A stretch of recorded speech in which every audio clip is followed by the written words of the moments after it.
Y el martes pasado nosotros tuvimos una poderosa y sanadora reunión con los pastores y algunos encargados de obra.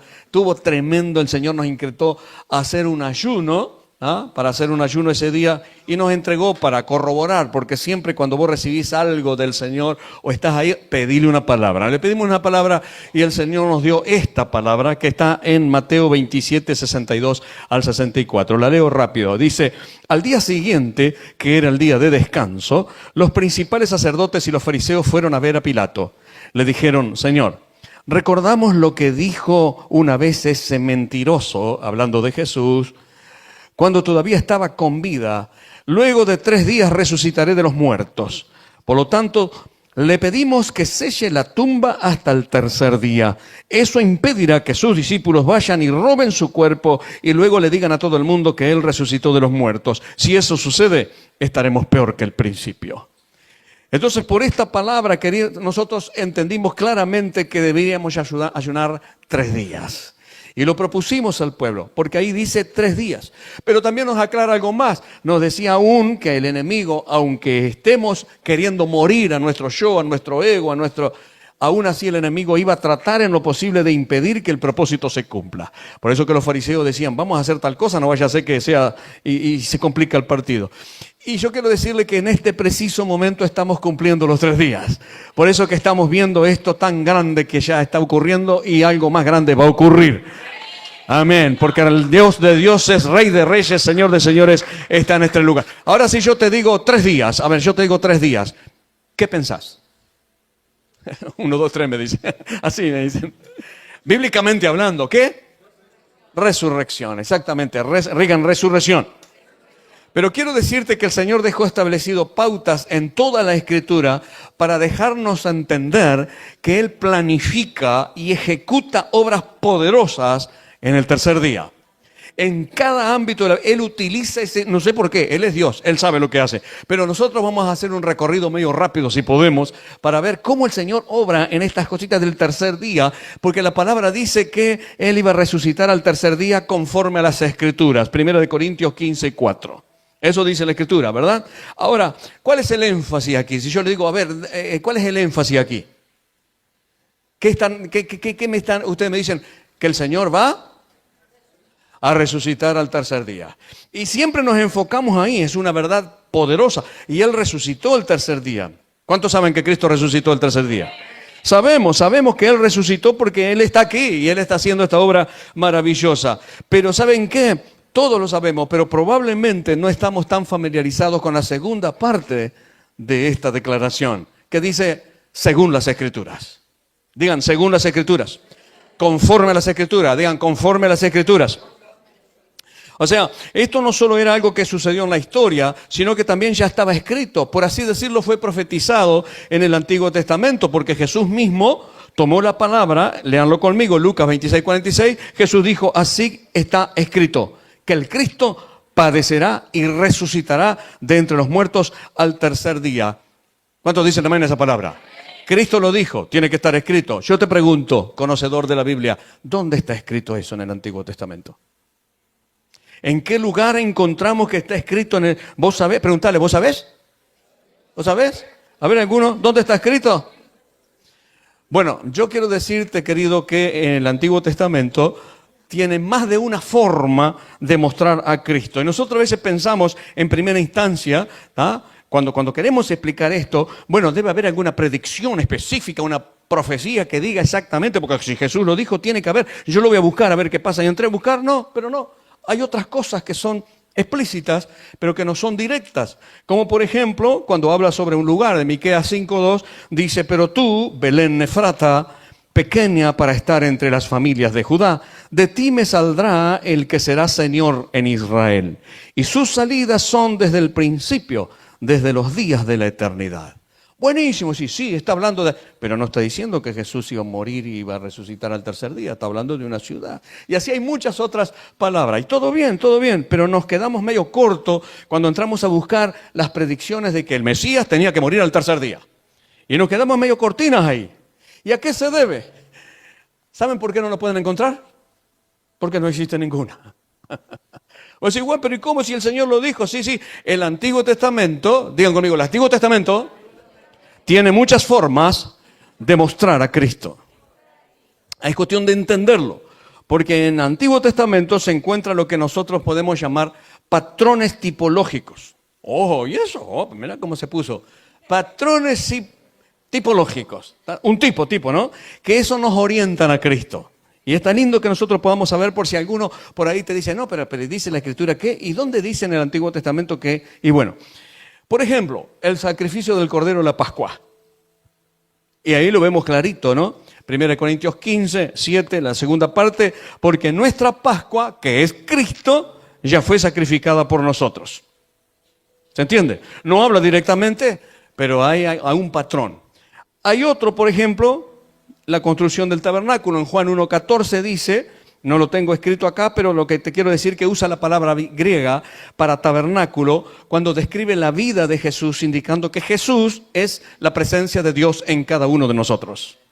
Es la construcción del tabernáculo. Jesús es el tabernáculo, es decir, nosotros ahora somos tabernáculos del Señor. Y entonces esas cosas son las que Jesús también cumple.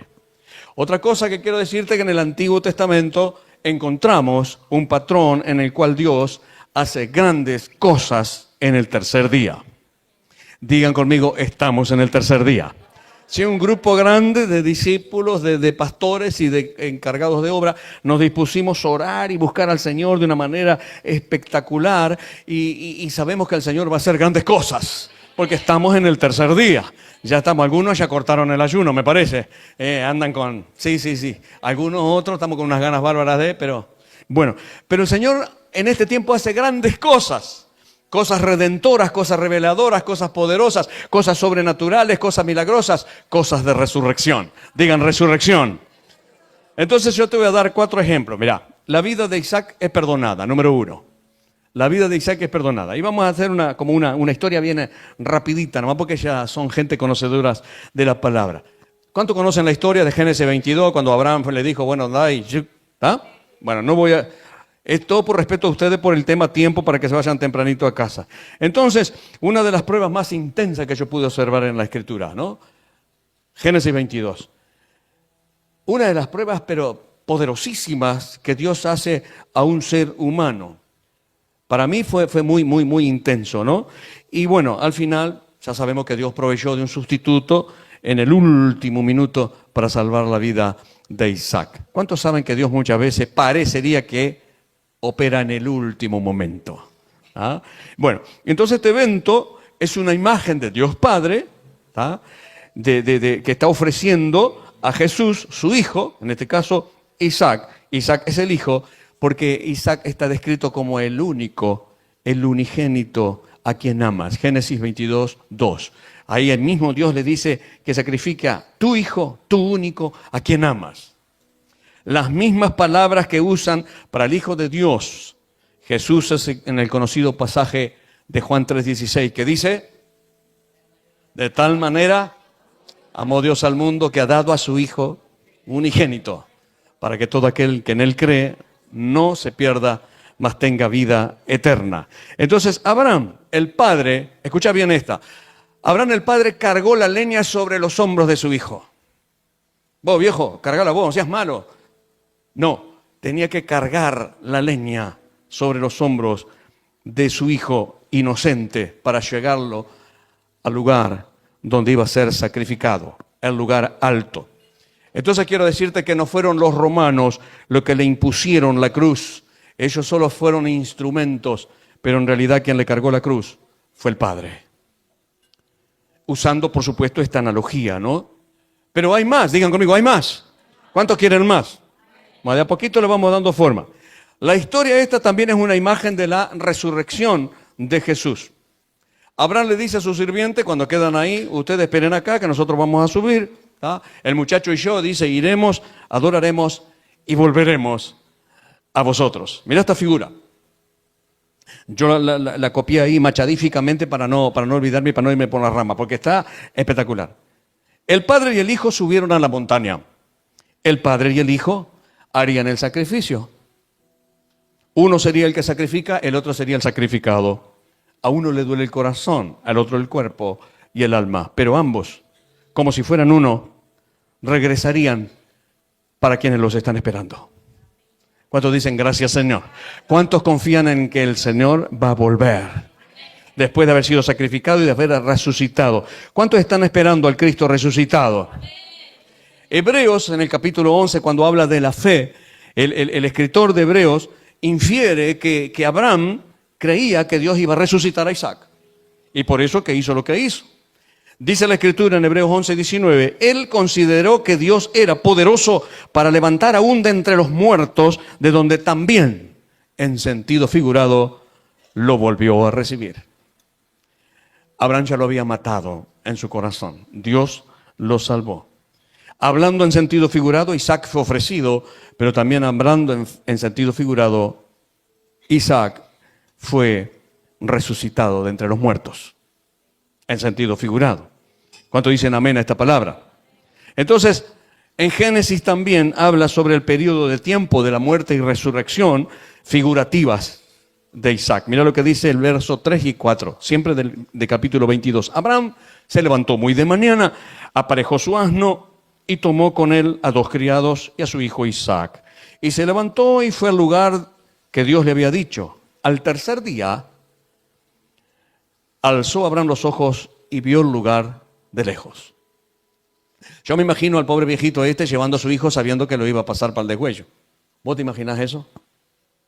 Yo no sé cómo estaría su corazón, pero él iba confiando. Mirá la confianza, con razón fue llamado padre de la fe. La confianza que tenía en saber que Dios era lo suficientemente poderoso como para resucitar aún a su hijo de los muertos. Ahí cuando él vio el lugar, ahí se concibió el hecho. Pero la tipología en este caso no es muy precisa, porque para Isaac todo eso sucedió en un día solo. Pero es exactamente lo que pasó Jesucristo. Por todo ese proceso fue que el Señor Jesucristo pasó. Aunque para Isaac fue solamente un día. El padre Abraham recibió de entre los muertos a su hijo Isaac. Eso dice Hebreos 11. Ahora, el verso 4 dice que sucedió el tercer día. Buenísimo. Eso es una de las cosas de lo que puede hacer, después vamos a traer como una aclaración de por qué estamos hablando de este tercer día, ya sabiendo que estamos en el tercer día. Pero lo otro es el descenso, digan el descenso en el Sinaí. Aquí hay otro patrón que Dios hace grandes cosas en el tercer día, como te dije, cosas redentoras, cosas reveladoras. Trae cosas reveladoras en el tercer día. Hoy, por ejemplo, me hice una revelación. Una revelación, pues yo tenía que hacer una infiltración. Los pastores y el grupo de intercesión estuvieron orando para hacer una intercesión en la columna. Algunos me tomaban el pelo que estaba julepeado. Y uno me dice, ¿no va a tener miedo una jeringuita, una aguja así nomás de larga? No tengas temor. No, de verdad que estaba tranquilo. Fui al baño varias veces, pero es por nada. No estaba. Pero cuando llego, la doctora hace todo un estudio, y dice, mira, dice, yo creo que esto se puede solucionar con un tratamiento corto, pero tenés que hacer algo, tenés que tomar decisiones, tenés que hacer algo. Y ahí me dice, bueno, todo lo que había que hacer, un tratamiento pequeño, bueno, tenés que hacer esto, lo otro, que caminar, que bajar la panza, me dice que no es fácil. Yo digo, cosa difícil has pedido. Entonces, es algo que ya, viste que cuando vos sabés hacer algo, pero no lo haces porque la vas dejando pasar. Como que el Señor te revela y te utiliza un momento de julepe para decirte, ¿viste? ¿Por qué no lo haces? ¿No lo hiciste? Digan revelación. Eso me acordé ahora, no está escrito, tranquilo. Pero viste que te pasan cosas y el Señor en el tercer día se le antojó hacer eso conmigo. Y bueno, así que queridos, 2 meses, 3 meses me van a ver acá, ¿cómo sabe qué? Jugando al fútbol con los gurises, paseándolos por todos lados, a todos. Eso es fe. Lucho, ¿usted qué dice? ¿Jugaría en contra del apóstol? Se ríe. Bueno, escuchá. Entonces, una de las mayores manifestaciones de la presencia del Señor en el Antiguo Testamento fue cuando el Señor descendió en el monte de Sinaí. Eso fue algo impresionante, un evento trascendental, impresionante, que llenaba todos los ojos, la presencia de Dios bajando ahí, impresionante. Y Dios allí entrega su ley a aquellos a quienes había redimido. Es decir, le da una orientación de cómo vivir en esta vida y dejó establecidos mandamientos que también están luego descritos en un libro de un poderoso escritor que se llama Los No de Dios, lo cual estamos recomendando enfáticamente. En cualquier momento sale la tercera edición de Los No de Dios, vamos arriba. ¿Ah? Entonces, eso fue algo inolvidable. Inolvidable para todos aquellos que lo presenciaron. Ahí Dios anuncia el periodo de tiempo en el que transcurre el evento de Éxodo 19. ¿Ah? Y este versículo justamente es el que recibí como inspiración de uno de los hijos espirituales de acá que mandaron hoy un versículo ahí, y como yo estaba en ese asunto lo miré y digo, está, confirmación, vamos arriba. Y este es el versículo, yo le agregué el anterior.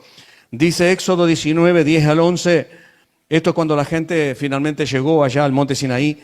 Dios le dice a Moisés, ve al pueblo y conságralos hoy y mañana, y que laven sus vestidos, que estén preparados para el tercer día, porque al tercer día el Señor descenderá a la vista de todo el pueblo sobre el monte Sinaí. Amén. Y esto fue exactamente lo que sucedió allá y lo que sucedió acá. Lo que sucedió de una manera allá y lo que va a seguir sucediendo acá en el nombre de Jesús. Una de las más grandes manifestaciones divinas hasta ese momento. Un día en que nunca nadie más se pudo haber olvidado de lo que sucedió en ese tercer día. Así que te digo de parte del Señor, de acuerdo a esta escritura, conságrate, lava tus vestidos y prepárate, porque ha llegado el tercer día y el Señor descenderá a la vista de todos. Ahora, no vamos a decir que va a descender de una forma visible porque se nos puede complicar el partido. ¿Ah? El dueño, el creador del sol no puede manifestarse con su gloria, pero sí lo podemos palpar por medio de la fe y saber por medio de la fe que Él se mueve en medio de nosotros. No estamos predicando un Dios que no existe, ni siquiera a alguien que como para llenar. Recibí, ahora esto está fuera también de contexto, menos mal que dije que lo iba a hacer cortito. No, pero hoy está buenísimo, ¿no? Acerca de todo lo que el enemigo utiliza para distraernos, ¿no? ¿Cuántos vieron el videíto ese que le mandado? Está muy bueno. Léanlo porque son cosas lindas, buenas, aparentes de esto y lo otro, y que la energía y que el reiki, esto para distraerte del verdadero creador del universo. ¿Qué no inventa este bicho, no? Atrevido. Bueno, pero ahora déjame decirte, querido, otra de las tipologías, y es la resurrección de Israel. Oye, ¿cómo es eso? Bueno, la reunión del pueblo de Dios después del exilio de Babilonia, y a veces se describe con una resurrección. ¿Se acuerdan de Ezequiel 37, el valle de los huesos secos? ¿Ah? Eso es algo así. Y el que describe esto es el profeta Oseas, que es en un periodo de tiempo en que ocurre esta resurrección, y dice, vengan, volvamos al Señor, pues Él nos ha desgarrado, pero nos sanará. Nos ha herido, pero nos vendará. Nos dará vida después de 2 días, al tercer día nos levantará y viviremos delante de Él. ¿Cuántos dicen gracias, Señor? Aquí la referencia es Israel, que está siendo levantada. No habla del Mesías, pero Jesús es el verdadero Israel, la última descendencia de Abraham. Como Israel, Dios lo resucitó al tercer día. Y hoy, si hay algo que está muerto en tu vida, va a ser resucitado. Tienes que creerlo, porque de eso vamos a hablar más tarde. Otra cosa, cuarta, y ya te la dejo rapidito, es Jonás. Digan, Jonás. La salvación de él. Bien conocida la historia de Jonás. Al menos una parte de ella está siendo conocida, y todos sabemos que lo tiraron al agua, lo tragó un gran pez, y todos sabemos también que murió, no como algunos dicen que estaba viviendo haciendo fueguito dentro de la ballena. No, murió, el tipo murió, digan, el tipo murió. Es imposible vivir adentro sin oxígeno.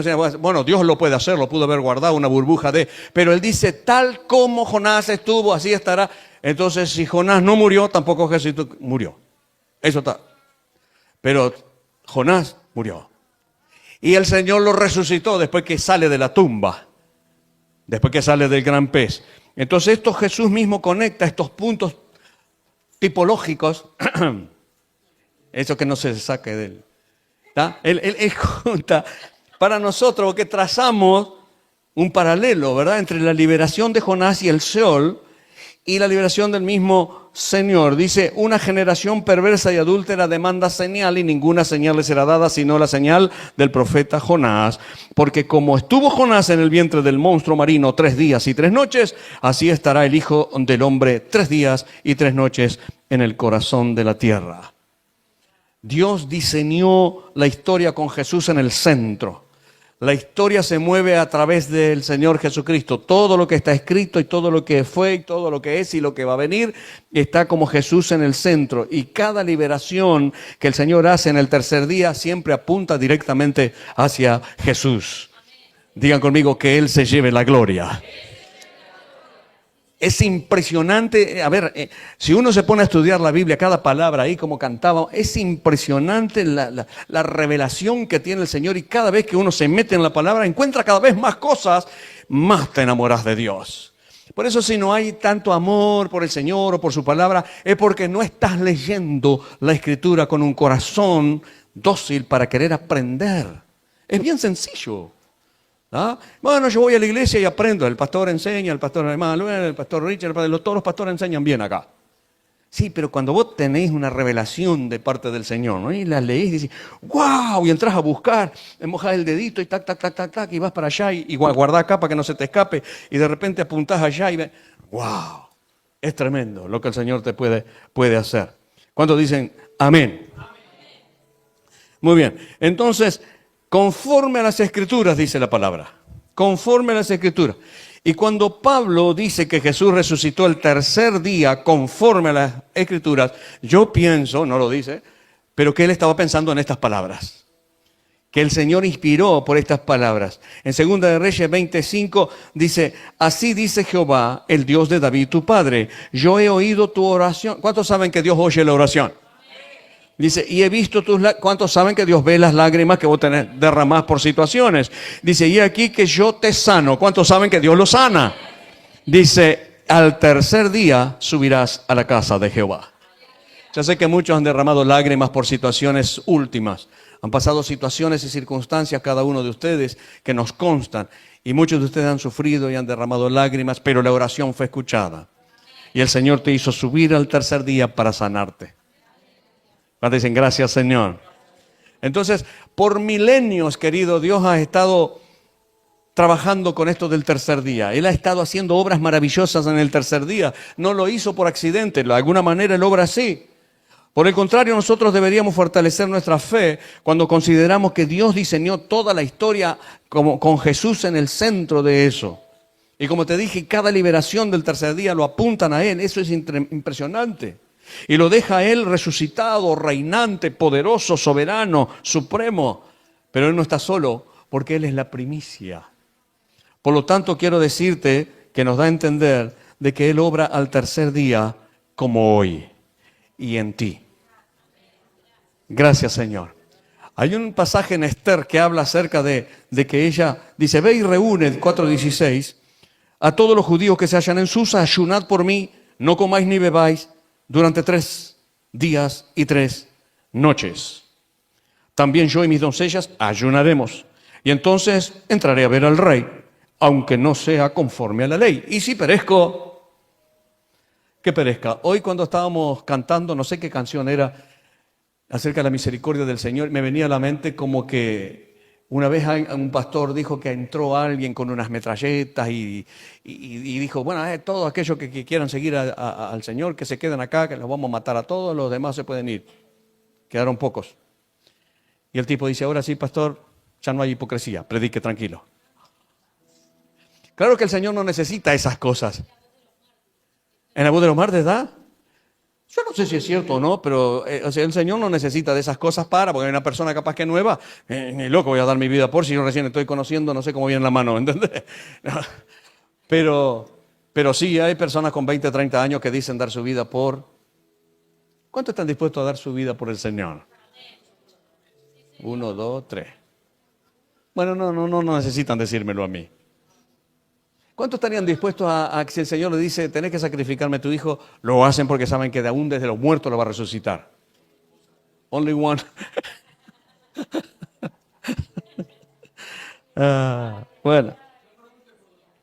Bueno, escuchá. En base a lo que leímos de Esther, queridos, en el tercer día, el Señor trae gracia ante el rey. En el tercer día la salvación viene al pueblo. En el tercer día hay revelación de estrategias de guerra y hay victoria contra el enemigo. Que poco entusiasmo, un poquito amén. Vamos, métanle un poquito de fuego, porque si no la gente que está mirando allá va a decir, ¿qué pasa ahí? Saludamos a todos los que están conectados. Dice esta palabra: extendió Moisés su mano hacia el cielo y hubo densas tinieblas en toda la tierra de Egipto por 3 días. No se veían unos a otros. Nadie se levantó de su lugar por 3 días, pero todos los hijos de Israel tenían luz en sus moradas. Así te pone una prédica saca de ahí, pero lo vamos a dejar por ahí. Porque eso de que no se veían uno a otro, a ver si va Marcelo y yo ahí, sí, no nos vemos. Tenemos que reírnos, ¿no, Marcelo? Va a decir. Pero quiero decirte que Dios responde las oraciones de sus hijos, y cuando sus hijos obran en obediencia con maravillas, inclusive incapacitando al enemigo por 3 días, pero trayendo luz sobrenatural sobre sus hijos. Espero que puedas estar brillando en un mundo de oscuridad. Pero lo que más me llamó la atención, querido, al estudiar el tercer día, y escuchar esto, porque acá viene lo que hablaba la pastora, fue la tremenda analogía de las bodas de Caná con la resurrección del Señor Jesús. Y me dice, ¿qué tiene que ver las bodas de Caná con la resurrección del Señor Jesús? Bueno, ¿qué relata el Evangelio de Juan? Ahí, así, dándolo medio rapidito, ¿no? El Evangelio de Juan relata el primer milagro, mejor dicho, la primera señal, porque siempre señal quiere decir que indica algo, ¿no? Y la primera señal que hace el Señor allí fue en un tercer día, impresionante. Mientras él y su discípulo iban a la boda de Caná, los invitados se quedaron sin vino. Eso ya saben, está en Juan 2, pero lo vamos a pasar de largo. Tenía que cubrir la necesidad, la pastora habló un poquitito acerca de eso, y Jesús ordenó a los sirvientes que llenaran las vasijas de agua que estaban ahí de las tinajas de piedra que se usaban para los lavamientos rituales, y que sacaran el contenido del agua que había puesto y que se lo llevaran al encargado de la boda, al capo. Yo no sé el julepe que tendrían estos sirvientes, porque le tuvieron que hacer, obedecieron. Y cuando uno obedece al Señor, no importa si Él te dice, llévale esto a probar a fulano, porque algo va a hacer. No te pongas, pero si yo vi que eso era agua, ¿qué quiere hacer? ¿Está más loco que...? No, ellos fueron. Y cuando el maestresala prueba el agua, se había convertido en vino, por supuesto, y declaró que el mejor vino que se había servido en la boda había sido ese. El primer milagro, o la primera señal de Jesús, se resumió así. 2:11. Este principio de señales hizo Jesús en Caná de Galilea y manifestó su gloria. Digan, manifestó su gloria. Digan, y sus discípulos creyeron en él. No, digan fuerte, y sus discípulos creyeron en él. Ahora yo miro y veo esta señal con una nueva perspectiva, ¿no? De una óptica diferente, y me doy cuenta del paralelo intencionado a su último milagro. La historia de la conversión del agua en vino nos enseña algo muy importante sobre la resurrección del Señor, sobre el Espíritu Santo y sobre la experiencia del Nuevo Testamento. En primer lugar, el primer milagro de Jesús ocurrió en el tercer día. Digan, ocurrió el tercer día. La misma descripción del día en que Jesús resucitó de los muertos. Bien, el milagro ocurrió en Galilea. Digan, ocurrió en Galilea, donde Jesús posteriormente ascendió al cielo. Ok, el milagro manifestó su gloria. Digan, manifestó su gloria. Esto es lo que estamos leyendo acá. La palabra gloria en el Nuevo Testamento se relaciona, entre otras cosas, por supuesto, a la resurrección y a la ascensión de Jesús. La palabra dice, yo te tomé algunos versículos así, pero solamente una partecita, dice, recibido arriba en gloria. ¿No era necesario que el Cristo entrara en su gloria? Oh Padre, glorifícame con la gloria que... bla, bla, bla, bla. ¿Ah? Así también, dice 1 Corintios 15:42, así también es la resurrección de los muertos. Se siembra en deshonra, resucitará en gloria. Las mismas señales literarias, por así decirlo, que se utilizan aquí para la resurrección de Jesús, se utilizan también para las bodas de Caná. ¿Y qué es lo interesante acá? Que la primera señal de Jesús, un milagro paralelo a la resurrección, ocurrió en una boda. Digan, ocurrió en una boda. O sea, Jesús comenzó todo en una boda y va a terminar o terminará en una boda. La iglesia es llamada la novia de Cristo, la esposa del Señor, y la salvación final se conoce como las bodas del Cordero. Muy bien, entonces cuando Jesús murió, fue sepultado y resucitó, fue con el propósito de asistir a unas bodas contigo. Eso está tremendo, ¿no? Y él lo está declarando acá en la palabra. El tema es que tú lo tienes que creer. Yo no sé cómo va a ser. No importa, yo no sé cómo transformó el agua en vino, pero lo hizo. No sé cómo resucitó toda esa gente, no sé. Cómo resucitó a Lázaro, no lo sé, pero lo hizo. Porque Él es Dios. Entonces, para realizar el milagro, ¿qué hizo Jesús? Llenó esas vasijas de barro de agua. Entonces, en la iglesia del Nuevo Testamento, Jesús sigue llenando esas vasijas. Él dice que el Espíritu Santo brota del discípulo desde adentro hacia afuera como ríos de agua viva. Digan, Jesús sigue llenándolas. Entonces, ¿cómo se describe nuestra salvación? Dice que se describe como tener este tesoro en vasos de barro. Wow. Dios quiere entonces en este tercer día llenar tu vida. ¿Cuántos quieren recibir eso? Él quiere llenar tu vida para usarte en un milagro que otros nunca jamás van a olvidar. Cuando el agua se convirtió en vino, la Escritura dice que el maestresala no sabía de dónde era. No sabía de dónde era. ¿Qué procedencia tiene esto? ¿De dónde viene? Pero los sirvientes sí sabían de dónde venía. Pero el tipo no. Yo quiero decirte que algunas personas que no se dan cuenta de que tú has sido llenos por el Maestro, desconocen el origen de tu vida espiritual. Pero hay personas que vieron cuando Jesús te llenó, que vieron el cambio, que vieron la transformación. Ellos sí lo van a saber. Y ellos no pueden negar de que Dios hace milagros. Tú eres como esa vasija que tienes vida, es cierto, pero Dios quiere que esa vida sea alegre. Por eso el vino simboliza alegría. ¡Wow! Pero no es para que sean demasiado alegres, es para que estén un poquito alegre nomás. Porque el agua es vida, pero el vino es vida alegre. Entonces, no es casualidad que el Nuevo Testamento compare al Espíritu Santo con el vino, como hablaba la pastora hoy. Jesús quiere que experimentemos este vino nuevo. ¿Cuántos quieren experimentar ese vino nuevo? El Señor le da vino nuevo a la gente de la boda. Y Él quiere ir contigo a la boda porque tú eres un invitado. No os embriaguéis con vino, de lo cual hay disolución, dice la Escritura. Es decir, es pasajero, o te mamá y después se te va y la resaca y la vergüenza que pasa. Antes bien, sed llenos. ¿De qué? Del Espíritu Santo. Es decir, si te vas a embriagar, que sea con el Espíritu Santo. Porque ahí no hay disolución. Entonces, cuando el maestro Sala probó el agua convertida en vino, le dijo al novio, ¿ha guardado el buen vino hasta ahora? Digan, Jesús reserva lo mejor para el final. Ahora, fue en los últimos días que Dios decidió derramar su espíritu sobre toda carne. Eso está en Hechos, pero tomando ocasión de Joel 2. Y en los últimos días, ¡wow! Entonces, querido, cuando alguien realmente prueba su espíritu, declara que es el mejor que jamás ha probado. Qué lindo.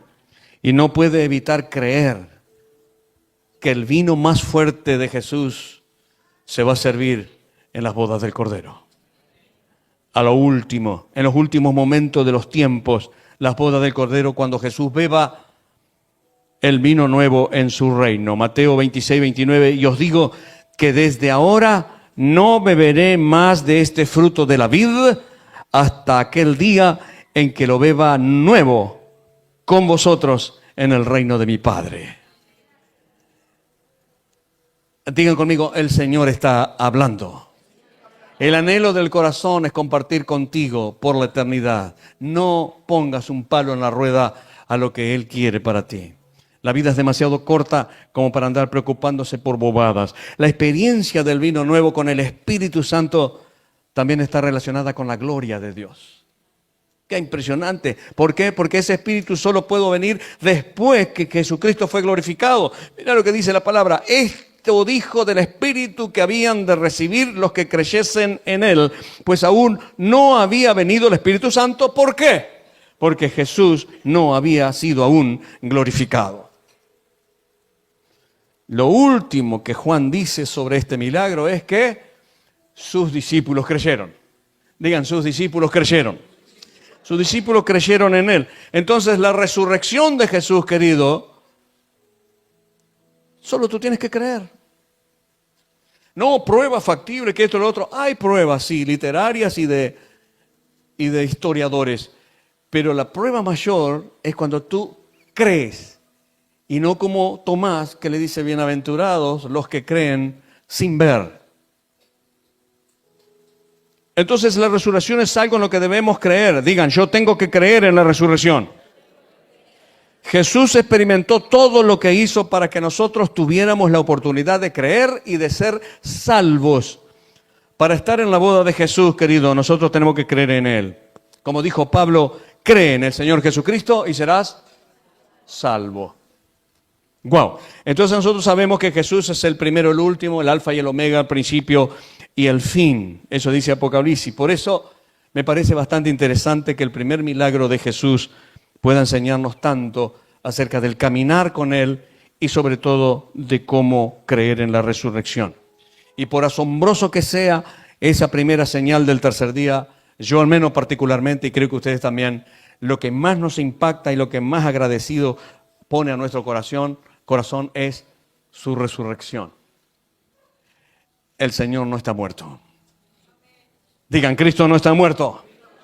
Digan, Él está vivo. Entonces, ese segundo milagro del tercer día es impresionante. Estoy seguro que los que creen en el Señor,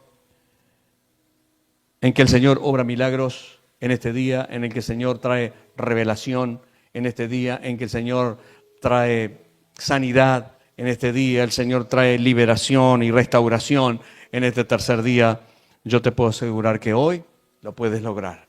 Pero tienes que creer. Cordial y decirle, tenés que creer. Todos, escuchen bien esto, ya termino con esto, ahora sí, termino con esto. Pero vamos bien, ¿no? Miren que me lo entregaron tarde a este bicho, así que... Bueno, escuchen, pero termino en serio con esto.